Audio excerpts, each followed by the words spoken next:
Pessoal, então vamos falar agora sobre justiça militar, ok? Essa primeira parte aqui, esse primeiro vídeo, semana 9, dia 7.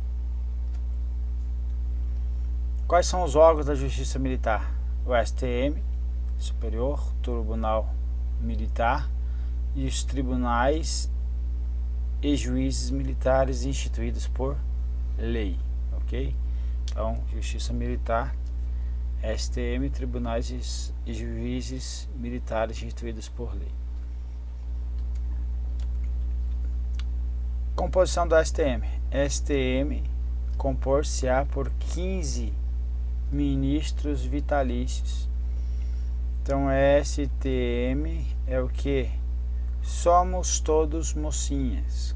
Quantos anos que a menina se torna mocinha? 15 anos. Então, para você lembrar aí da composição do STM. Vitalício, cargo vitalício é um cargo que ele é mais rígido, de difícil perda, certo? Então a ideia é que ele tenha um cargo que seja mais complicado ele perder do que o próprio servidor estável, ok? Que ele pode perder o cargo, o servidor estável, por exemplo, por insuficiência de desempenho. Então, por meio de um processo administrativo disciplinar, ou por meio de um processo administrativo, o cargo vitalício ele não pode ser via administrativa, apenas o que? Judicial e com trânsito em julgado, aquele que não cabe mais recurso. Para que isso? Para ele ter maior, o juiz, para ele, no modo geral, para ele ter maior liberdade de julgamento, sem pressões, ok? Então essa é a ideia. O STM eles são nomeados também pelo presidente da República, mas agora tem uma situação diferente, que eles são aprovados aí por quem? Pelo Senado Federal. O que tem de diferente? Aqui não está escrito que é aprovado pela maioria absoluta do Senado Federal, é apenas aprovado com indicação do Senado Federal. Se tiver duas pessoas, dois senadores no dia, foi aprovado pela indicação, está valendo, foi aprovado pelo Senado Federal. Por quê? No dia de sessão lá estava apenas presente dois senadores e aí está valendo, não é mais maioria absoluta. Por quê? Porque veja só, vamos pensar no que está escrito aqui. A composição são 3 dentre oficiais generais da Marinha, 4 dentre os oficiais generais do Exército e 3 dentre os oficiais generais da Aeronáutica, todos da ativa e no posto mais elevado da carreira. Além deles tem mais 5 civis. Então generais eu tenho 4, 3, 3. Exército Brasileiro, Força Aérea Brasileira e Marinha do Brasil. Total deu quanto? 10 mais 5 civis. A questão de pergunta, são todos brasileiros natos? Resposta, não. Temos quantos? 10 pelo menos generais são oficiais do Exército, Marinha e Aeronáutica, ou seja, oficiais das Forças Armadas devem necessariamente ser brasileiros natos? Resposta, sim. Então esses aqui são brasileiros natos. Brasileiros natos. Os outros 5 precisa? Não precisa, porque a Constituição não traz nada a respeito disso, ok? Esses generais, eles têm que ser o quê? Do posto mais elevado da carreira. Então, posto mais elevado da carreira, vamos pegar aqui do Exército, só para você ter uma ideia. Nós temos 3 postos aí de generais. Então, o generalato começa com o general de brigada, general depois de divisão e depois general de exército. Então quando ele fala, quando é o posto, todos da ativa, de posto mais elevado da carreira, vai ser quem? O general de exército. Então, se você for pensar, um general de exército ele tem 40 anos de serviço público, pelo menos.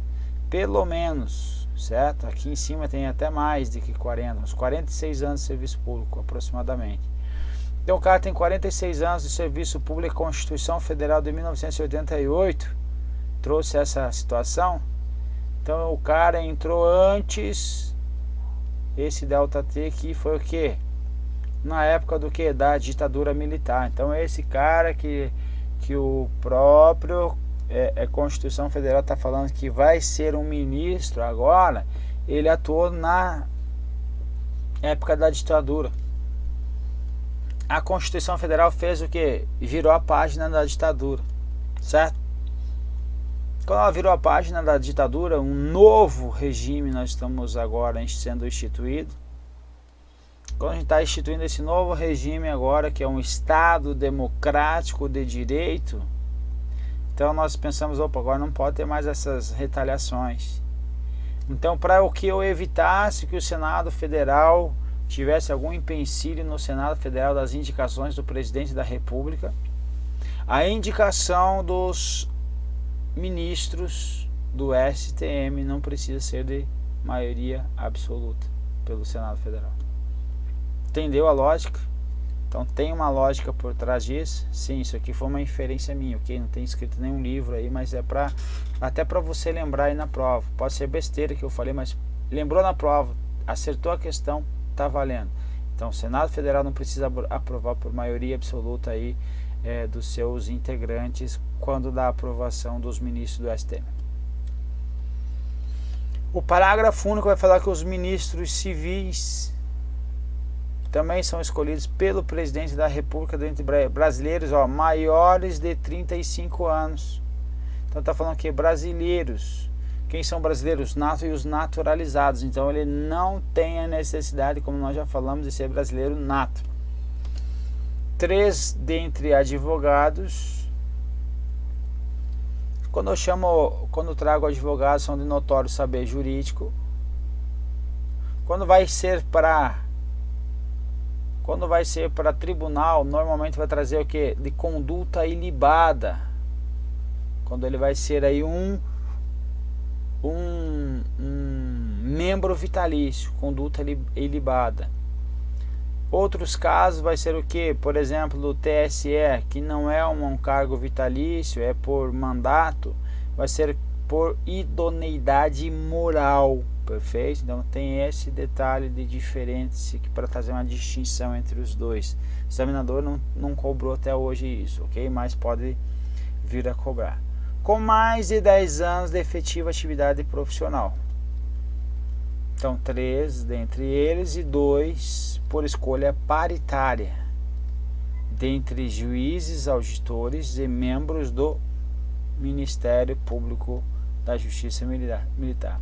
Paritário é o que? Eu nomeio um, depois nomeio o outro, nomeio um, depois nomeio o outro, nomeio um, depois nomeio o outro. Então vai ter aí com paritário. Então agora nomeei o último que eu nomeei.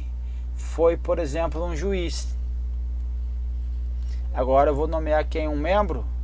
Não, porque saiu um juiz, se aposentou um juiz, então eu tenho que ter aqui a escolha sem que ser paritária, então agora eu tenho que escolher um juiz, perfeito? Para ter esse, não só a escolha, mas ter a paridade lá dentro do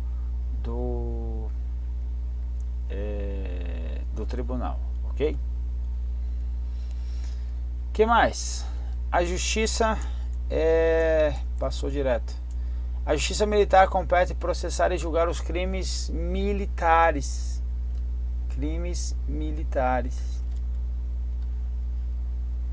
A justiça militar também ela é chamada pela doutrina de que? De justiça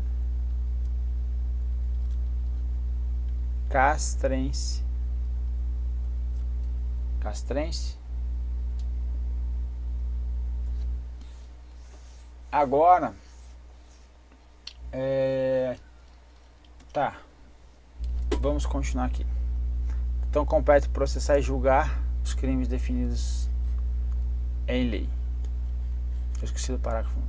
A lei disporá sobre a organização e o funcionamento da competência da justiça militar. Então veja que a lei é uma lei por falta de previsão constitucional é uma lei ordinária. Uma lei ordinária. Ou seja, não é lei complementar, perfeito? Porque lei complementar é um rito mais dificultoso para você aprovar uma lei. Novamente, falando de militar, vamos fazer um processo mais célere aí para evitar muita discussão. Essa é a ideia aí para você ter em mente aí para responder as questões na prova. O que é interessante aqui? Eu estou falando que compete à justiça militar processar e julgar os crimes militares. Crimes militares. O STJ não, eu não trouxe o julgado do STJ, eu trouxe do STF, que é melhor. O STF diz que os crimes militares situam-se no campo da exceção. As normas em que são previstos são exaustivas. Então, o que ele está dizendo aqui? Primeiro passo, quando ele fala que são definidos em lei, certo? Essa aqui, definidos em lei,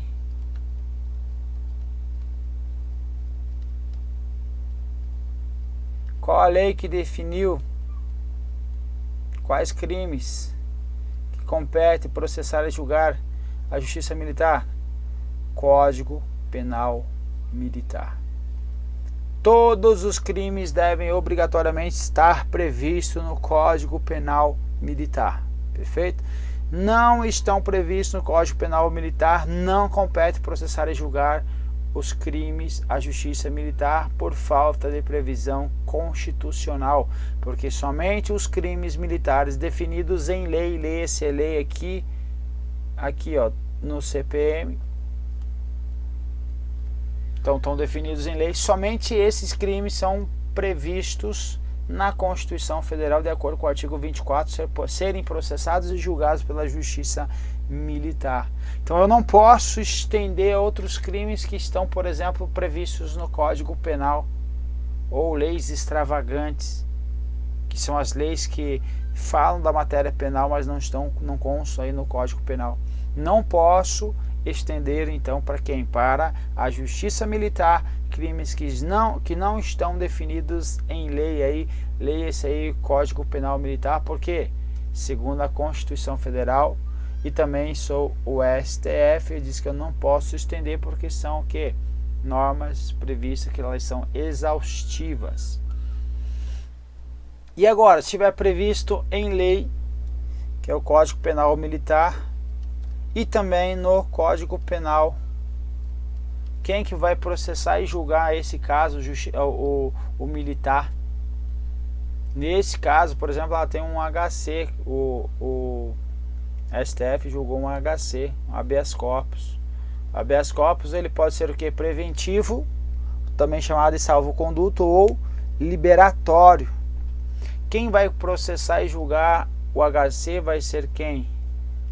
A Justiça Militar, ainda que tenha previsão no Código Penal Militar e no Código Penal. Vamos ver? O paciente foi denunciado pela prática do delito do 315 do CPM, classificado como crime militar em sentido impróprio. Por que é impróprio?